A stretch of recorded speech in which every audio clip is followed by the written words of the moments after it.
monde, j'espère que vous allez bien. Aujourd'hui on se retrouve pour une nouvelle vidéo et dans cette vidéo je vais vous présenter ma pile à lire d'automne. Je me suis dit que ça pouvait être sympa de vous présenter des piles à lire par saison plutôt que par mois ou ce genre de choses, puisque selon les mois j'ai plus autant l'envie de lire, le temps de lire, ce genre de choses. Et en même temps, comme une saison c'est censé durer 2-3 mois, ça me laisse le temps d'étaler toutes les lectures. Comme je suis une lectrice assez lente, je me suis dit que ça pouvait être sympa de vous présenter sous ce format là. Je vais vous présenter des mangas et les romans donc, que j'ai envie de lire et je vous ferai soit dans un vlog, soit dans une autre vidéo, sûrement la pile à lire d'hiver du coup, le bilan de ce que j'ai lu et puis vous pourrez retrouver aussi mes avis sur ça vaut le coup d'œil.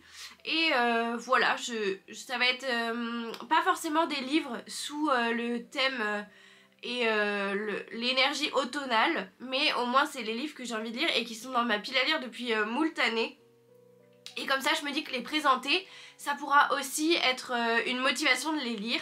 Donc c'est parti.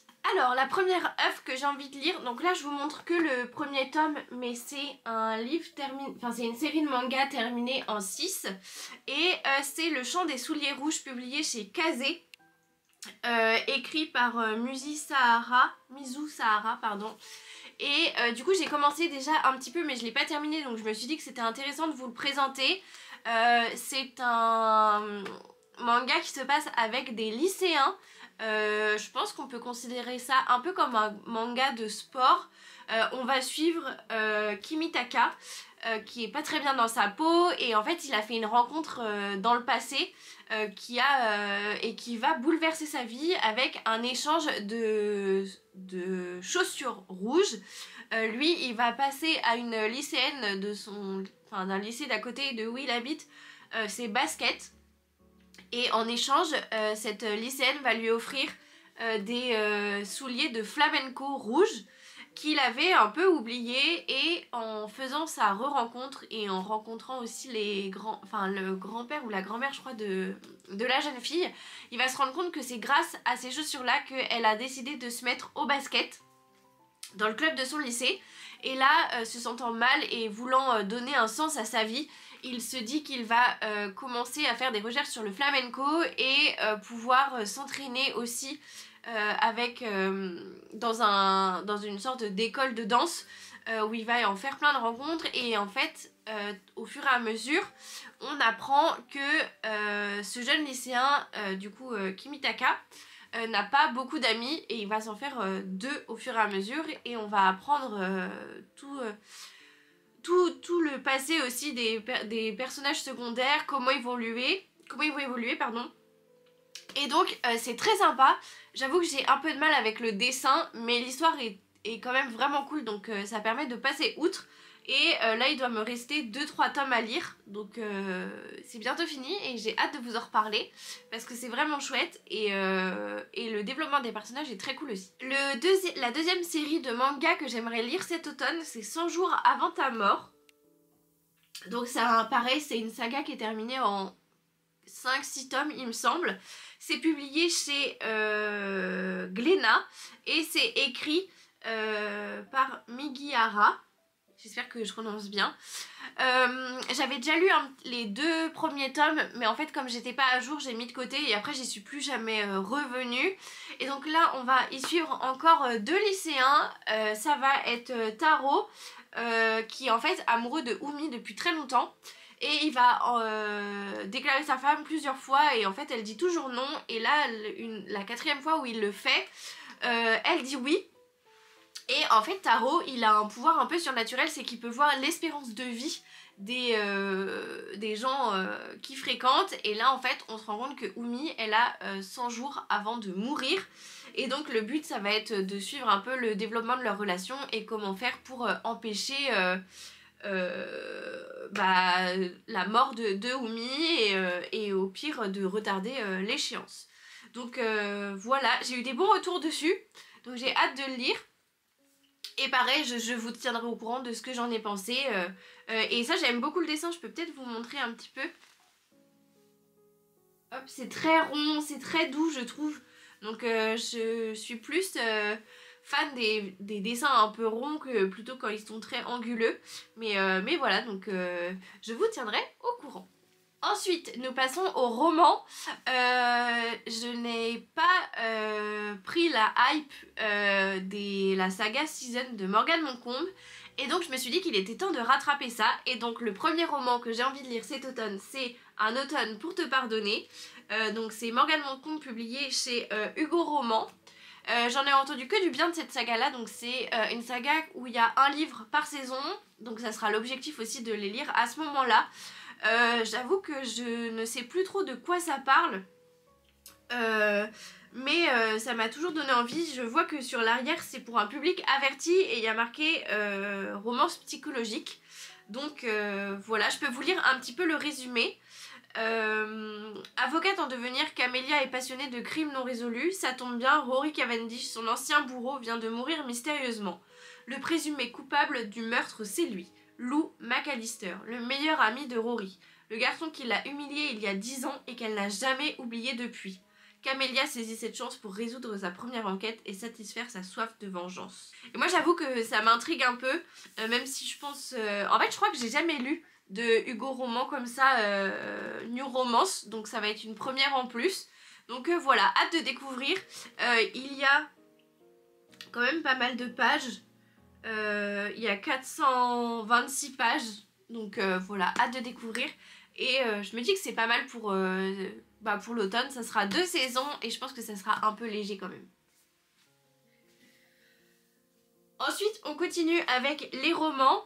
Ça serait The Perfect Love. Donc c'est le tome 2 de The Perfect Match que j'avais beaucoup aimé, que j'ai lu l'année dernière. Du coup, je vais vous raconter un peu qu'est-ce qui se passe dans le tome 1. En fait, ça va être une dystopie qui se passe pas dans l'époque si lointaine que nous. On doit être en 2100 et quelques. Et il faut savoir que l'amour est régi par la science et qu'on ne peut se marier que si le taux de compatibilité est supérieur à un taux. Et en fait, on a beau avoir été amoureux dans sa jeunesse et tout, si le taux n'est pas bon, c'est terminé. Et là, donc, on va suivre l'histoire de Elliot, qui est amoureuse je ne sais plus comment il s'appelle, mais en tout cas un amoureux d'enfance. Et en faisant les tests, ça ne marche pas. Et elle va avoir un taux de compatibilité énorme avec le frère de ce jeune homme. Et donc c'est un bon enemies to lover que moi j'ai eu beaucoup de mal à lâcher. Évidemment en plus il y a quelque chose d'un peu plus profond parce que il faut savoir que les couples formés par la science ne sont que hommes et femmes. Il n'y a pas question d'amour homosexuel et justement ce questionnement est souvent présent. Et à la fin on va avoir quelque chose qui va totalement retourner les choses et qui va du coup mettre en avant le fait que l'amour... on choisit pas l'amour et que l'amour est beau tout simplement. Donc hâte de lire ça. Je pense que ça sera le 2e que je lirai, comme ça j'aurai terminé en plus la saga, donc ça c'est cool. Et pareil, je vous dirai, en fait je le dis à chaque fois mais évidemment que je vous tiendrai au courant, je vais arrêter de le dire à chaque fois. Mais hâte de le lire parce que vraiment j'avais beaucoup aimé le premier tome. Ensuite on continue avec... une suite de romans qui n'en est pas vraiment une, mais c'est L'héritier soumis qui se passe dans l'univers du Pont des Tempêtes, qui sont 2 tomes que j'ai adorés. Pareil, je crois que je les ai lus l'année dernière. Vraiment, le premier comme le deuxième ne m'a absolument pas déçu. Les personnages sont incroyables, le récit est vraiment cool. J'ai vraiment été transportée dans l'histoire. Et donc là, le fait que ce soit dans le même univers, ça m'a intriguée. Sachant qu'il y a 6 tomes en tout, mais là que 3 sortis en France. Et donc la guerre entre les deux villes du coup du Pont des Tempêtes, donc Etikana et Maridrina, court toujours. Et on va rencontrer de nouveaux personnages, voir comment ils vont vivre ces moments-là. En plus, il me semble qu'un des personnages que l'on rencontre dans ce livre-là est le frère d'un des personnages de l'autre. En fait je peux pas trop vous en dire parce que si vous avez pas lu Le Pont des Tempêtes, ça risque de vous spoiler. Mais normalement c'est un livre qu'on peut lire indépendamment. Donc hâte de voir si c'est vraiment le cas ou pas. Je vous tiendrai au courant de ça parce que c'est vrai que si Le Pont des Tempêtes ne vous attire pas mais que ce genre de livre vous attire, ça peut peut-être être sympa de savoir qu'on peut les lire différemment, enfin indépendamment. Pareil ici je crois qu'il y aura 2 tomes. Et donc voilà, donc hâte. Après c'est une bonne brique aussi. Et comme je vous dis, je suis une lectrice assez lente, donc je sais pas si je vais avoir le temps de tout lire. Mais je pense que là je vous les présente en ordre de passage de volonté de lecture.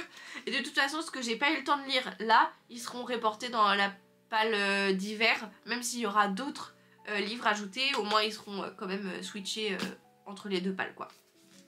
Alors pour finir cette vidéo, ça va être une duologie Mystic Flown que j'ai eu en conseil, qui apparemment est trop bien. J'avoue qu'au début ça m'attirait pas trop, mais au fur et à mesure qu'on m'en a parlé, je me suis dit pourquoi pas. En plus j'ai eu la chance de rencontrer l'autrice à la librairie Nielmé qui faisait une dédicace et elle était trop gentille, donc ça m'a donné encore plus envie de le lire. En plus les livres sont magnifiques. Donc ça va être une dystopie ici il me semble, où il va y avoir un peu des mechas, ce genre de choses. Je vais vous lire le résumé aussi en fait parce que c'est dur de vous résumer le livre quand on l'a pas lu ou pas commencé. Donc, une guerre de l'ombre couvre depuis longtemps entre les royaumes du continent. Dans ces jeux de force et de magie, la découverte de l'armure robotisée mobile devient l'enjeu stratégique de tous. Ces ARM, vestiges d'une civilisation disparue depuis 1200 ans, offriraient un avantage hautement dissuasif si elles voulaient bien révéler leurs secrets. Mais la pièce manquante demeure introuvable. L'autre solution pour assurer la victoire serait de mettre la main sur le maître des arcanes, porteur de l'as de la mort et du Joker. Sage.